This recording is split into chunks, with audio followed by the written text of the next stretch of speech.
Glórias a Deus. Vamos aproveitar que nós estamos de pé. Vamos fazer a leitura da palavra do Senhor neste momento, que se encontra na Epístola de Tiago, capítulo 3. Epístola de Tiago, Epístola Universal de Tiago, capítulo 3. Fica após o livro de Hebreus. Após o livro de Hebreus, antes do livro de 1 Pedro. Hoje, meus irmãos, é culto de oração e culto de ensino da palavra. E nós estamos aqui para aprender com aquilo que o Senhor ministra no nosso coração. Tiago, capítulo 3, que diz sobre o tropeço na palavra. Meus irmãos, muitos de vós não sejam mestres, sabendo que receberemos mais duro juízo. Porque todos tropeçamos em muitas coisas. Se alguém não tropeça em palavra, o tal varão é perfeito e poderoso para também refrear todo o corpo. Ora, nós pomos freio nas bocas dos cavalos para que nos obedeçam, e conseguimos dirigir todo o seu corpo. Vede também as naus que, sendo tão grandes e levadas de impetuosos ventos, se viram com um bem pequeno leme para onde quer a vontade daquele que as governa. Assim também a língua é um pequeno membro e gloria-se de grandes coisas. Vede quão grande bosque um pequeno fogo incendeia. A língua também é um fogo, como mundo de iniquidade. A língua está posta entre os nossos membros e contamina todo o corpo, e inflama o curso da natureza e é inflamada pelo inferno. Porque toda a natureza, tanto de bestas feras como de aves, tanto de répteis como de animais do mar, se amansa e foi domada pela natureza humana. Mas nenhum homem pode domar a língua. É um mal que não se pode refrear. Está cheia de peçonha mortal. Com ela bendizemos a Deus e Pai, e com ela amaldiçoamos os homens feitos à semelhança de Deus.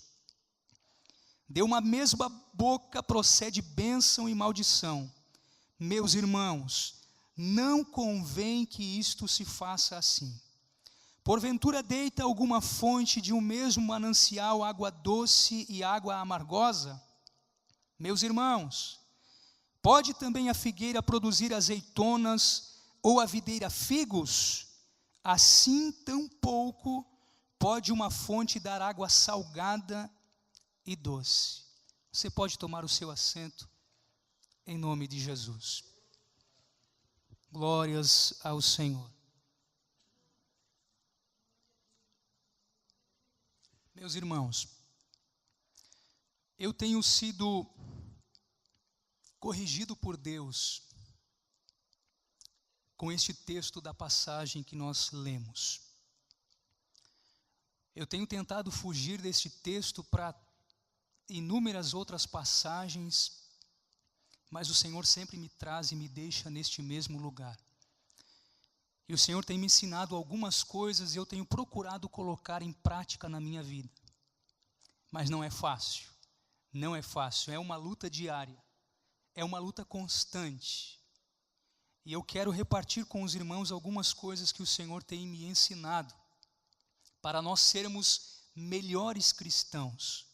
Porque nós estamos na igreja para procurarmos estar cada vez melhores diante do nosso Deus, para nós nos apresentarmos cada vez melhores diante dele.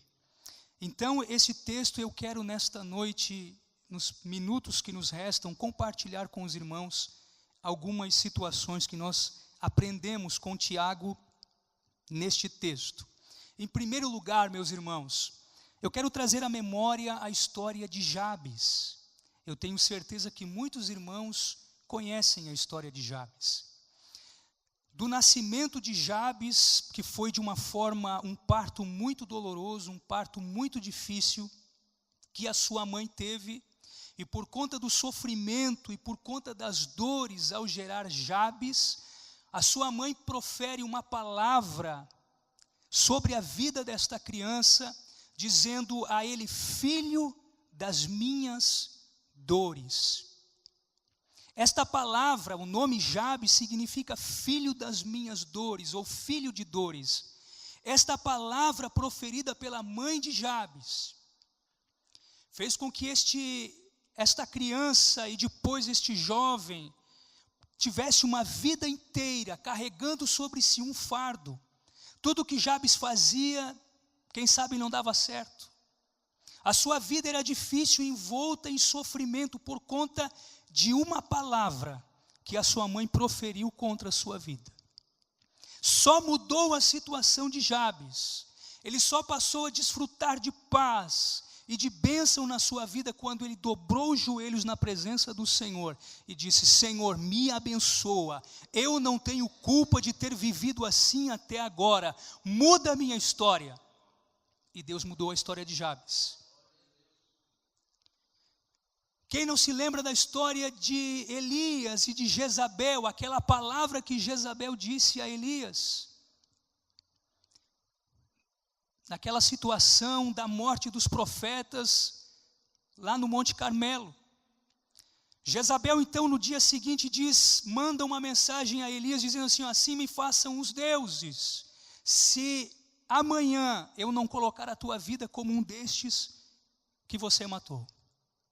E diz a palavra de Deus que Elias então foge para o deserto, assenta-se debaixo de um zimbro e pede a morte, dizendo: Deus, eu não sou melhor do que os meus pais, basta. Uma palavra, meus irmãos, uma palavra colocou um grande homem de Deus a ponto de abandonar o seu ministério, a ponto de pedir a morte, a ponto de desistir da vida. Quem não se lembra da história de Naamã? Aquele grande guerreiro, aquele grande general. Ele estava tomado pela lepra, então ele vai ao encontro do profeta Eliseu, e o profeta Eliseu diz a ele: vai, ou aliás manda dizer a ele: vai, mergulha 7 vezes no Jordão e você ficará limpo da lepra. E ele, amargurado, porque não esperava que o profeta fosse dizer isso para ele, pensa em voltar para a sua terra, em desistir, em não mergulhar, e os seus servos dizem a ele: mas meu senhor, se o profeta não pedisse alguma coisa mais difícil, você não faria? E ele, quem sabe conversando com os seus servos: é claro que eu faria. Então, mergulha 7 vezes no rio. Isso é coisa pequena para você fazer. E sobre esta palavra de ânimo e de incentivo, Naamã mergulhou 7 vezes, foi curado e toda a sua lepra desapareceu. O que foi isto? Uma palavra bem colocada. Meus irmãos, é isto que Tiago, ele vem nos ensinar. E no capítulo 1 do livro de Tiago, ele diz assim, deixa eu localizar aqui, ele dá um conselho prático: todo homem seja pronto para ouvir, tardio para falar e tardio para se irar. O que ele está dizendo é o seguinte: quando você ouvir alguma coisa, ouça com atenção, reflita sobre o que você está ouvindo e somente depois fale. Porque quando a gente fala as coisas sem pensar, de forma irrefletida, muitas vezes nós colocamos pessoas e a nós mesmos em uma situação muito difícil. Depois da palavra sair da nossa boca, meus irmãos, não tem mais como tomá-la de volta. É como uma flecha lançada, você não consegue mais trazer ela para você após você lançar. Então Tiago dá este conselho muito maravilhoso. E o que isto tem para nós? Quando nós ouvimos alguma coisa, antes de falarmos, precisamos pensar: será que isso é proveitoso? Será que falar isso é edificante? Será que se eu falar isso eu vou estar contribuindo ou prejudicando? Nós precisamos refletir antes de falar, pois o próprio sábio Salomão, ele diz em Provérbios 10 e 19, na multidão de palavras não falta transgressão, mas quem refreia os seus lábios procede sabiamente. A sabedoria, meus irmãos, está em nós cuidarmos com aquilo que nós vamos falar ou aquilo que falamos. Tiago 1:26, ele diz ainda, ninguém pode se dizer religioso sem primeiro refrear a sua língua. O que ele está dizendo? Meus irmãos, ter um grande conhecimento da Escritura, ter uma teologia afinada, ter conhecimento do grego, do hebraico, do latim, nada isso será valioso se primeiro nós não conseguirmos dominar a nossa língua. Nada disso será proveitoso. Se não dominarmos a nossa língua, diz Tiago, a nossa religião é vã. É vã. Nós precisamos ter domínio, ter controle sobre as nossas palavras.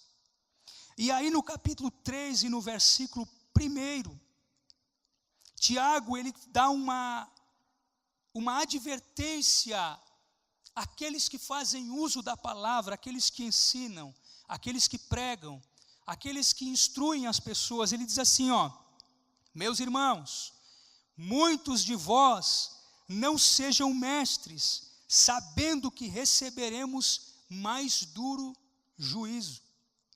Por quê? Porque o mestre, o que ensina, o que prega, os seus ensinamentos precisam condizer com a sua prática. Nós não podemos ter no nosso meio aquele ditado lá de fora, faça o que eu digo e não faça o que eu faço. Nós não podemos ter, meus irmãos, um divórcio entre teoria e prática, uma ruptura entre discurso e conduta. O que nós falamos aqui precisa ser o que reflete o nosso caráter lá fora. E por isso ele faz uma advertência, muitos de vós não sejam mestres, porque sobre vocês terá mais duro juízo. Por quê? Porque assim como um instrumento de um pintor é o pincel, o instrumento de quem ensina e de quem prega é a sua própria boca.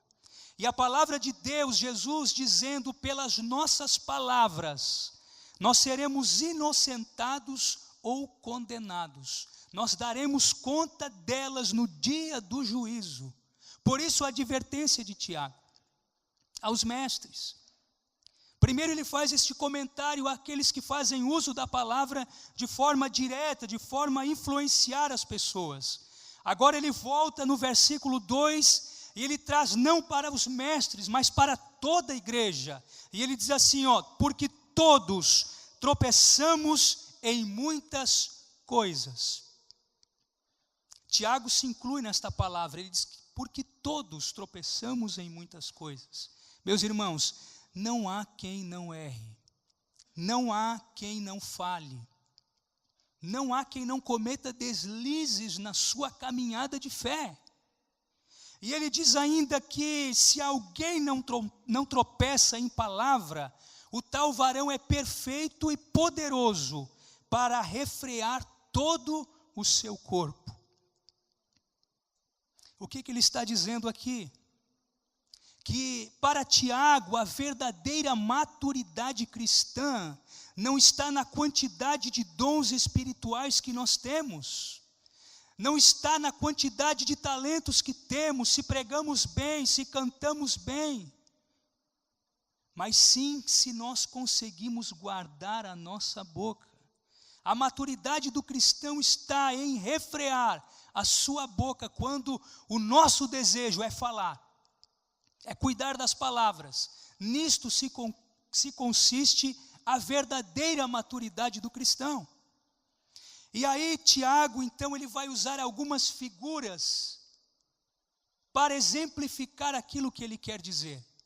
E ele diz, a partir do verso 3, ele apresenta 6 figuras: o freio, o leme, o fogo, o veneno, a fonte e a árvore, para exemplificar tudo aquilo que ele quer falar a respeito da língua. E ele diz, usando o freio e o leme, que a nossa língua tem poder para prover direção tanto para nós, como direção para as pessoas que estão à nossa volta. E esta direção, meus irmãos, pode ser tanto para o bem quanto para o mal.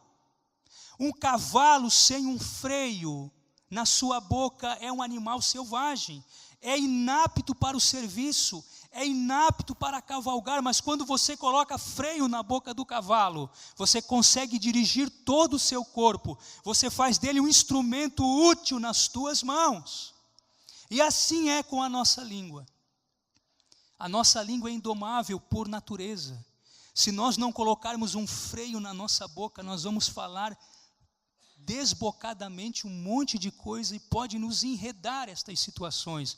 Nós podemos ter prejuízos se a nossa língua não for bem controlada. Ele também usa a figura do leme, dizendo que é o pequeno leme que consegue dirigir uma grande embarcação em meio ao mar. O mar pode estar revolto, pode haver tempestade, ondas grandes, um vento forte soprando, icebergs ao longo do mar, rochedos, mas se o leme estiver na mão de um piloto, ele consegue fazer com que o barco, com que o navio atravesse todos os perigos, sem avaria, sem naufrágio, até o porto seguro. A nossa língua, meus irmãos, pode nos conduzir para lugares de bênção, pode promover bênção sobre a vida das pessoas, mas nós precisamos ter domínio sobre ela. E por isso precisamos buscar a Deus todos os dias, dizendo: Senhor, ajuda-me a controlar a minha língua, a minha boca. A língua pode ser usada então como direção, tanto para o bem quanto para o mal. Quer um exemplo? Quem já ouviu falar sobre o Estado Islâmico? Eu creio que muitos de nós já ouvimos falar. Esse grupo terrorista tem influenciado pessoas, jovens, a abrirem mão dos seus sonhos, abrirem mão das suas vidas, das suas realizações pessoais, para atravessar fronteiras, atravessar continentes, se alistar neste grupo para promover destruição, caos, terrorismo. Tudo por quê? Por causa da direção que é dada através de uma palavra, prometendo um paraíso cheio de regalias em troca de uma vida. Pessoas que têm a coragem de se explodir, trocar todos os sonhos, toda uma vida, por um momento que eles pensam que estarão contribuindo de uma forma grandiosa, quando na verdade estarão destruindo as suas vidas. Agora a nossa palavra também pode produzir direção para o bem. Quem não se lembra de Pedro no dia de Pentecostes, quando desceu o Espírito Santo, quando foi derramado o Espírito Santo de Deus, em um único culto, meus irmãos, em uma única mensagem, uma palavra bem direcionada, a palavra de Deus, 3.000 pessoas se renderam a Cristo. Começa a igreja no dia de Pentecostes, e hoje eu e você estamos aqui por causa de uma palavra bem dirigida ao coração daqueles ouvintes. A palavra tem poder de trazer direção. Agora, a palavra tem poder para causar destruição também. Ele usa outras duas figuras, o fogo e o veneno. E ele diz que um pequeno fogo pode destruir um bosque inteiro, pode incendiar toda uma floresta. Uma pequena palavra, meus irmãos, que às vezes nós pensamos ser inocente, pode causar uma grande destruição na vida de pessoas, e depois não tem mais jeito de contornar a situação. Precisamos pensar, meus irmãos, e ter cuidado com aquilo que nós vamos falar. Precisa ser assim. Ele fala também que a língua, ela é como veneno. E se você pensar, uma cobra, um escorpião, quando ela pica, o veneno ele se alastra por todo o corpo da pessoa, entra na corrente sanguínea e contamina todo o corpo. Assim, uma palavra muitas vezes, como veneno, vai entrando no meio da igreja, vai contaminando todo o corpo de Cristo, vai contaminando o departamento, e depois toda a igreja está sofrendo muitas vezes as consequências de uma palavra mal colocada. A palavra pode destruir. Agora, Tiago, ele vai dizer que a palavra, ela pode trazer restauração. E ele usa duas figuras. Ele usa a figura da fonte e ele usa a figura da árvore. Meus irmãos, a nossa língua, a nossa boca, ela pode ser manancial para aqueles que estão sedentos. A nossa boca, meus irmãos, pode matar a sede daquele que está caminhando no deserto da provação. A nossa boca, meus irmãos, pode ser fonte cristalina para saciar a alma daquele que precisa. Quando você está com sede, meu irmão, adianta tomar refrigerante? Adianta tomar um sorvete? O que você precisa? Você precisa de água. E é a água que mata a nossa sede. A tua palavra temperada, bem colocada, pode matar a sede daquele que está passando por um calor causticante do deserto. A nossa palavra pode matar a sede das pessoas, pode acalentar um coração, pode acalmar uma alma que está, quem sabe, ardendo no deserto da prova, na fornalha ardente da provação. Agora, Tiago diz também que a palavra, ela pode ser árvore. Quando nós pensamos em árvore, nós pensamos em sombra. Sombra contra o calor do dia. E acima de tudo, nós pensamos em fruto. E fruto nos alimenta, fruto traz gosto ao nosso paladar. E é isso que uma palavra boa na vida de alguém pode produzir. Pode levantar aquele que está caído sem forças para continuar caminhando. Pode alimentar aquele que está parado à beira do caminho, morrendo de fome, por conta de alguma situação que ele está atravessando. Pode ser o bálsamo para curar as feridas que foram causadas pela vida. A tua palavra pode ser medicina para aquele coração aflito e amargurado. Por isso, use a tua palavra como canal de bênção de Deus. Use a tua boca para abençoar, porque Tiago faz um alerta grande. Ele diz: pode porventura de uma mesma fonte sair água doce e água salgada? Meus irmãos, quando nós vamos diante do mar, se nós tomarmos a água do mar, vai ser salgada ou vai ser doce? Vai ser salgada. Você não vai ir no mar esperando encontrar água doce lá. Da mesma forma, você não vai num rio pensando em encontrar água salgada lá, porque de uma mesma fonte não pode jorrar água doce e água salgada. Agora, a nossa língua é incoerente. Ao mesmo tempo que ela abençoa alguém, ela amaldiçoa o outro.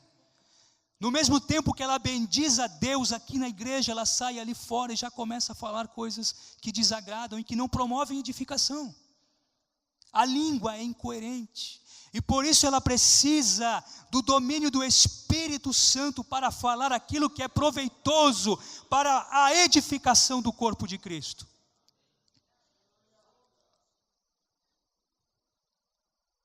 Meus irmãos, nós precisamos parecer com Cristo. Eu me alegro a olhar para a vida de Jesus e ver como as palavras de Jesus produziam paz no coração, produziam restauração, produziam vida naquele que estava morrendo. Era bálsamo para curar feridas. E eu anotei algumas coisas aqui, eu gostaria de dividir com a igreja aquilo que o Senhor foi me dando. Deixa eu localizar aqui. Nós entendemos pela palavra do Senhor que Jesus, ele não trilhou a cana quebrada e nem apagou o pavio que fumegava. Não permita que uma palavra tua termine de matar aquele que já está ferido no campo de batalha. Use a tua palavra para edificação, para restauração, para cura na vida de alguém. Eu vejo Cristo dizendo para Marta, uma mulher enlutada com a perda do seu irmão, dizendo a ela assim, ó, eu sou a ressurreição e a vida. Para Jairo, que quando estava caminhando com Jesus até a sua casa, chega alguém dizendo, não incomode mais o mestre, a tua filha já morreu. Ele virando para Jairo e dizendo, não temas, crê somente. Para um Bartimeu que estava aclamando, Jesus, tem misericórdia de mim. E a multidão tentando silenciar Bartimeu. Jesus fala para a multidão, manda chamar, eu quero curar ele. Aquela pecadora que foi pega em adultério e as pessoas querendo apedrejá-la. Jesus diz assim, atire a primeira pedra aquele que não tem pecado, e todos vão indo embora. E aí Jesus pergunta à mulher, onde estão os teus acusadores? Ela responde, todos se foram, então nem eu te acuso. Vai em paz e não peques mais. Meus irmãos, as palavras de Jesus produzem vida e não morte. São capazes de curar e de não mais trazer dano sobre a vida de alguém. E eu acho lindo aquilo que ele fala a Pedro. Pedro havia negado a Jesus. E quem sabe se fôssemos nós, passaríamos por Pedro, viraríamos o rosto e diríamos assim, eu não quero nem conversa com este aí que me negou. Não quero nem papo. Se for por conta de mim, o ministério desse aí já está destruído, está acabado, está arruinado. Quem sabe se fôssemos nós agiríamos assim com quem falha conosco. Mas Jesus não é assim, meus irmãos. Jesus, quando ressuscita, as mulheres vão ao sepulcro e um anjo fala a elas assim, ó, ele não está aqui, ele ressuscitou, mas vai e diz aos discípulos e a Pedro que eu quero vê-los lá na Galileia. Oh, aleluia, que coisa maravilhosa, meus irmãos. A palavra de Jesus restaura ministério destruído. A palavra de Jesus restaura casamento arruinado. A palavra de Jesus transforma água em vinho. A palavra de Jesus promove edificação, promove cura. E ele tem aquele encontro com Pedro, e o que é que Jesus fala a Pedro? Acusa ele por ter negado? Não. Jesus pergunta assim, Pedro, tu me amas? Apacenta as minhas ovelhas. Pedro, tu me amas? Apacenta os meus cordeirinhos. A palavra de Jesus, meus irmãos, ela traz restauração, ela traz vida. E a nossa palavra precisa ser assim. Precisa produzir vida naquele que está morrendo. Precisa ser bálsamo para curar as feridas da alma de alguém. Assim precisa ser a nossa palavra. E Tiago, ele nos ensina isto. E eu posso entender ainda mais, meus irmãos, que as palavras de Jesus provavelmente já produziram cura e vitória e restauração na minha e na tua vida. O que será que Jesus disse para você? Quando a sociedade olhava para você e dizia assim, essa vida aqui não tem mais jeito. Esse aí não dá certo. Não espere nada de bom daquele outro ali.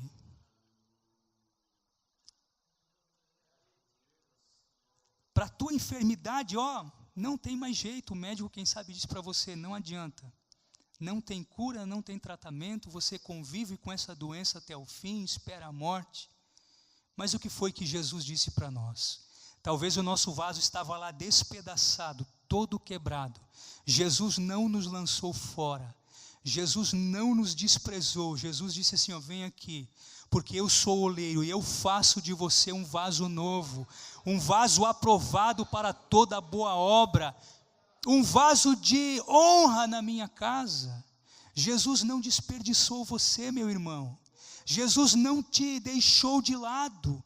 E é por isso que, para parecermos como Jesus, nós precisamos não descartar as pessoas, mas investir nelas, porque um dia Jesus investiu na minha e na tua vida. Um dia Jesus disse assim, eu sou o médico que cura as tuas enfermidades, eu sou o bálsamo que cura as tuas feridas e machucaduras.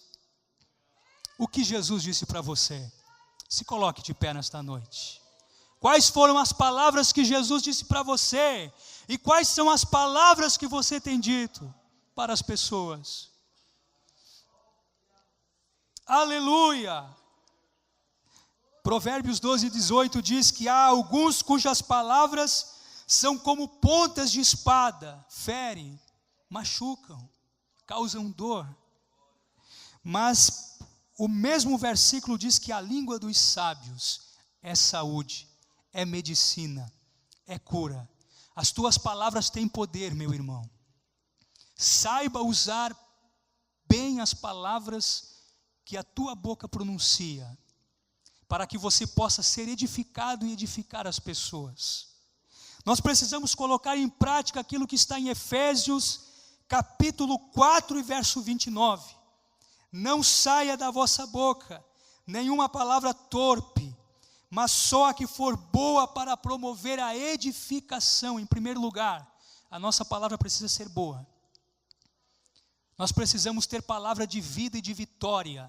Nós não podemos ser pessimistas, meus irmãos, dizendo assim, para alguém, não vai dar certo, desista disso daí, isso aí não vai levar em nada. Seja otimista, profira palavras que levem as pessoas a fazer aquilo que Deus tem colocado no coração delas.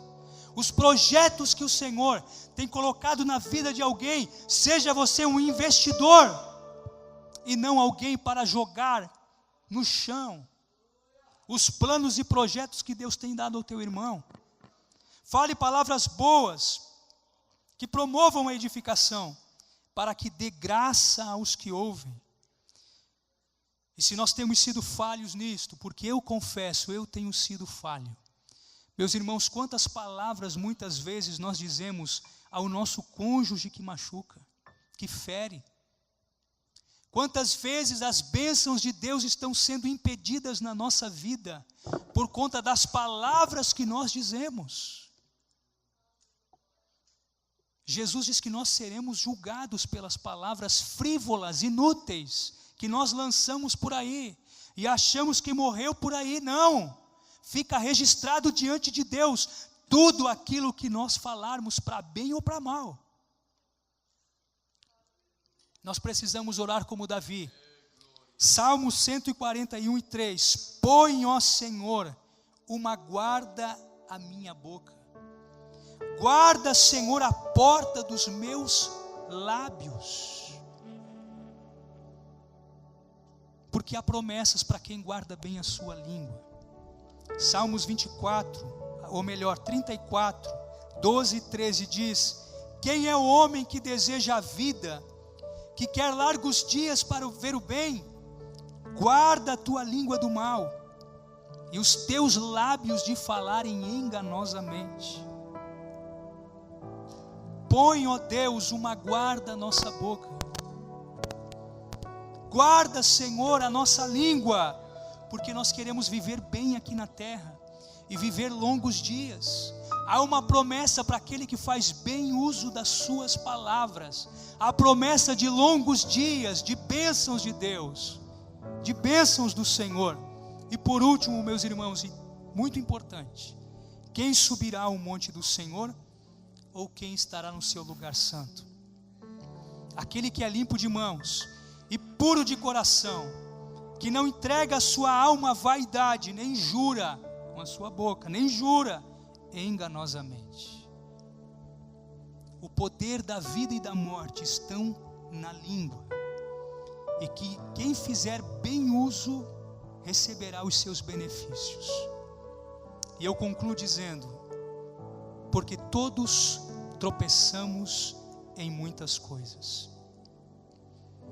Quem sabe o teu tropeço seja a língua, quem sabe seja outra coisa, mas Tiago se inclui nisso e diz: todos tropeçamos em muitas coisas. Eu não sou melhor do que os irmãos.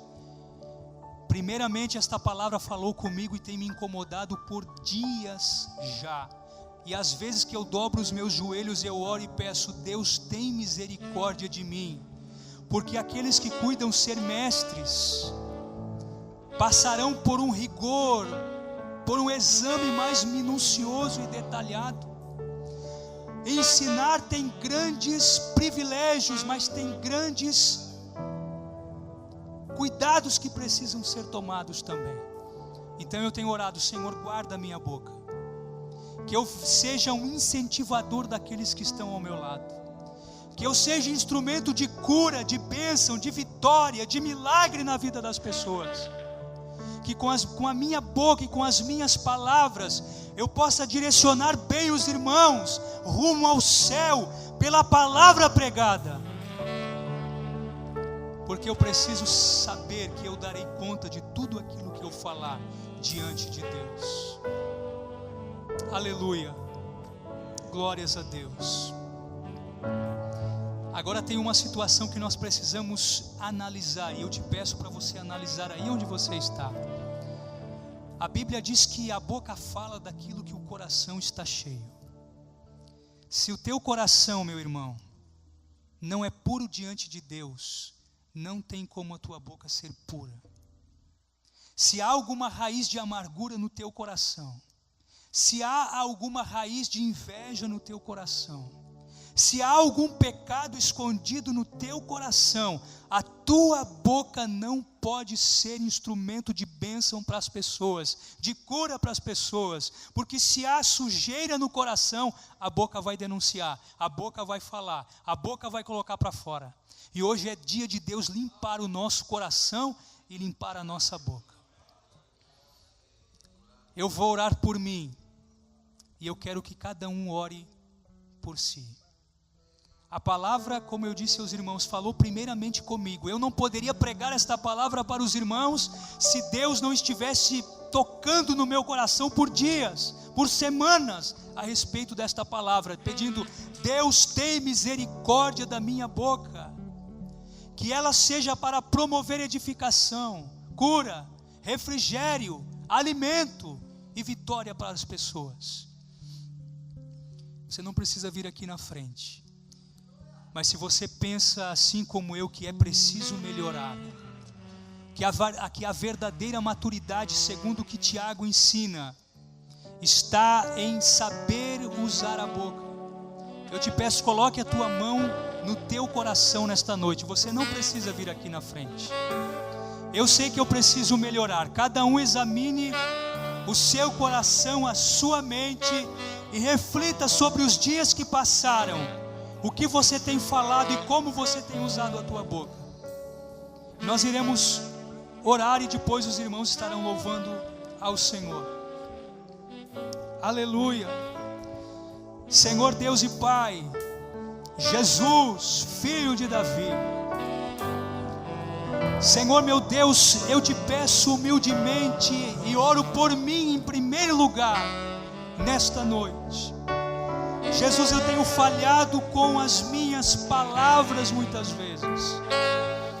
A minha boca, Senhor Jesus, precisa, meu Deus, proferir palavras boas, palavras de vida, de vitória, de cura, de milagre, de restauração e de boa direção para aqueles que ouvem. Senhor, sonda o meu coração, sonda a minha vida neste momento. Vê, Senhor, se há algum caminho mau em mim, e se houver, me purifica. Se houver alguma raiz de amargura, algum pecado inconfesso, se houver alguma falha, Senhor, que eu não tenho confessado e largado, me ajuda, Senhor, purifica o meu coração, me perdoa nesta noite. Eu oro também pela tua igreja, pelo teu povo, Senhor. Tiago nos adverte e nos diz: porque todos tropeçamos em muitas coisas. Quem sabe, Senhor, a nossa falha seja mesmo ao falar. Quem sabe, Senhor, nós não estamos conseguindo conduzir bem todo o nosso corpo, toda a nossa vida, toda a nossa existência, porque não temos conseguido controlar a nossa língua, a nossa boca. Mas hoje, ó Deus, ajuda-nos, Pai, que nós possamos orar como Davi: põe, ó Deus, uma guarda na minha boca, vigia, Senhor, a porta dos meus lábios, para que eu possa dizer apenas aquilo que promove edificação, que seja boa, agradável e que dê graça àqueles que nos ouvem. Pai, em nome de Jesus, eu abençoo os teus filhos, ó Pai, em nome do Senhor Jesus Cristo. Amém e amém. Glórias a Deus. Aleluia.